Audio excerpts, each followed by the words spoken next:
ఓటేసే ప్రతి ఒక్కరికి తెలిసే ఉంటది. ఓటర్ వేలికి సిరా చుక్క పెడతారు ఓటేసినాక. ఆల్రెడీ ఓటేసిండు అని చెప్పే సింబాలిక్ గుర్తది. రిగ్గింగ్ ను ఈజీగా ఆపేందుకు ఈ గుర్తును వేస్తారు. ఈ ఇంకు కొన్ని రోజుల పాటు చెరిగిపోదు. అసలు ఈ సిరా ఎక్కడ తయారైంది, దీని జిందగీ ఏందంటే, ఈ ఇంకును కర్ణాటక రాష్ట్రంలోని మైసూర్కు చెందిన Mysore paints and varnish limited తయారు చేస్తోంది. 1962లో సిరా తయారీకి అనుమతి పొందింది సంస్థ. నేషనల్ ఫిజికల్ ల్యాబొరేటరీస్ ఫార్ములాతో సిరా ఉత్పత్తి బాధ్యతను ఈ కంపెనీకి అప్పగించారు.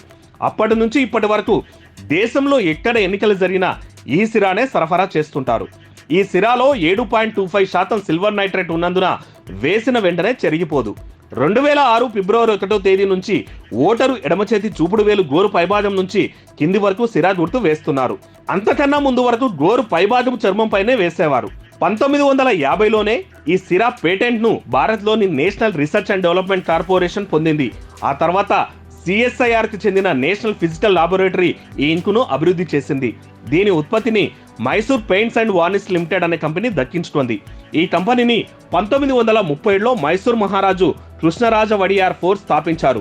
1962లో జరిగిన ఎన్నికల్లో తొలిసారి ఈ సిరాను మైసూర్ ప్రాంతంలోనే వాడారు. అప్పటి నుంచి దేశవ్యాప్తంగా జరుగుతున్న ఎన్నికల పోలింగ్ లో ఈ ఇంకును వాడుతున్నారు. ఇక 5mm బాటిల్ ఇంకు 300 మందికి వస్తది. ఈసారి దాదాపు 97 కోట్ల మంది ఓటర్లు తమ ఓటు హక్కును వినియోగించుకోబోతున్నారు. సో 30 లక్షల 5mm బాటిల్స్ అవసరం పట్టొచ్చు. దీనికోసం దాదాపు 55 కోట్లు ఖర్చు పెడుతోంది ఈసీ. ఇక ఈ ప్రత్యేక సిరా తయారీ ఫార్ములా చాలా రహస్యంగా ఉంచుతారంట. ఆ కంపెనీ డైరెక్టర్లు సైతం తెలియకుండా గోప్యత పాటిస్తారు.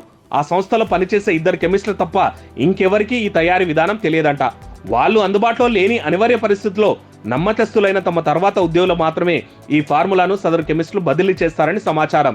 Pakistan, Afghanistan, Nepal, Myanmar, Iraq, Indonesia, Lebanon, Algeria, దక్షిణాఫ్రికా, Sri Lanka, Sudan, Syria, Turkey, Egypt తదితర దేశాల ఎన్నికల సమయంలో ఈ సిరానే వినియోగిస్తున్నారు.